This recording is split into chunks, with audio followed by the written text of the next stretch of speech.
Hello, it's Reviews Day Tuesday. It's time for a new Discworld Discourses today, and I am going to be talking about The Last Hero. This is the 27th book in the Discworld series by Terry Pratchett, first published in 2001. As you can see, this book is a little unusual in the Discworld series in that it is published in a much larger format with illustrations on every page by Paul Kidby. I have the hardback version. I believe that the softcover version is a bit smaller. I feel like it might also have a few more illustrations in it, but I'm not sure about that, so don't quote me on it. In this book, the Silver Horde, led by Cohen the Barbarian, go on a quest to return fire to the gods. Lord Vetinari is unhappy about this because it would bring about the end of the world, which would not be great. So he sends an intrepid band of explorers to try and stop them. This group consists of Leonard of Quirm, the inventor, Captain Carrot of the City Watch, and Rincewind the Wizard. The Last Hero is a lot shorter than the books that we generally find in the Discworld series. I would almost call it a short story. My edition is 158 pages long, but because of all of the illustrations, it only took me about 2 or 3 days to read the whole thing. So the story in The Last Hero, I would say, is relatively slight and simple comparatively, but the illustrations greatly add to the experience of reading this book.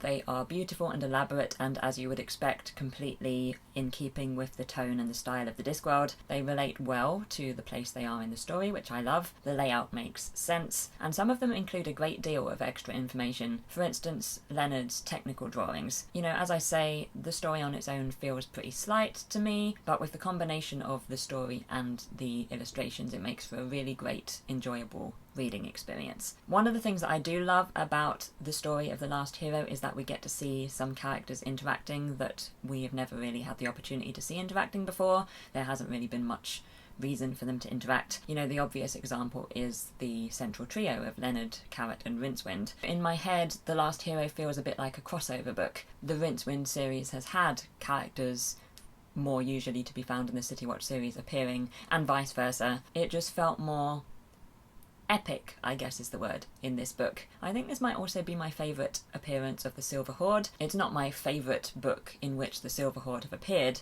but I enjoy them as characters the most in this book. I think it's a good book for them, you know, wanting to be remembered and to have a last hurrah. And there's also a bard in this book, and I love a bard in a story. I will always be won over if there is a bard character. Similarly, I think The Last Hero is a good Vetinari book. Vetinari is one of my favourite characters in the Discworld series, and I really enjoy his appearance in this book. The Last Hero has some great writing by Pratchett. I wouldn't say it's one of the laugh out loud Discworld books, but it is as usual full of wit and good quotes. I especially enjoy the ending. The last couple of pages really stood out to me. So yes, The Last Hero is a little different to the rest of the Discworld series. I wouldn't call it an entirely essential Discworld book, but the illustrations do elevate it, and there are plenty of things to enjoy from a character and story perspective. As such, I will give The Last Hero 3.5 out of 5. I would still recommend reading it, and I would definitely recommend reading a physical copy so that you can really appreciate Kidby's work. Some facts about The Last Hero. Although the character will appear again in the Discworld, this is the final book in the Rincewind series. Many of Kidby's illustrations reference other artworks, such as the Bio Tapestry, the Vitruvian Man, the Mona Lisa and the Scream. The picture of Leonard of Quirm feeding the birds has a parrot in it with dog written on its wing. This is a reference to The Truth, 2 books previously in the Discworld series. This book is, as you would expect, full of references, including to Mission Impossible, Xena Warrior Princess, Catch-22 and The Hitchhiker's Guide to the Galaxy. If you liked The Last Hero, what should you read next?